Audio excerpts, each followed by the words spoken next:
Та мэдв үү? Дэлхий дээр хинээрч заалгаагүй интернет ашиглаж сурсан өсвөр насны хамгийн олон хүүхдүүд Монголд байдаг гэдгийг.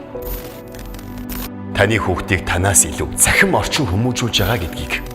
Цахим орчинд таны хүүхэд танаас илүү ажиллаж чаддаг гэдгийг та мэдв үү? Нийт хүүхдүүдийн 3/2 нь 2-оос илүү аккаунттай гэдгийг. Таны хүүхэд ч бас таны мэдэхгүй дахиад өөр Facebook хаягтай гэдгийг.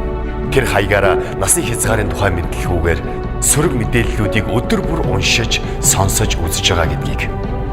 Магадгүй таны шеэрлсэн бүх зүйлийг тэд харж байгаа гэдгийг, таны бичсэн сөрөг комментүүрийг тэд уншиж суугаа гэдгийг та мэдв үү? Та мэдв үү?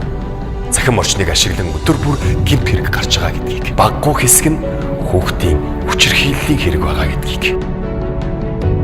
Та мэдв үү? Цахим орчны хамаарлалаас хүүхдээ хэрхэн хамгаалах ёстой гэдгийг. Та хүүхдүүдээсээ илүү цахим орчны тухай мэдлэгтэй байх ёстой гэдгийг.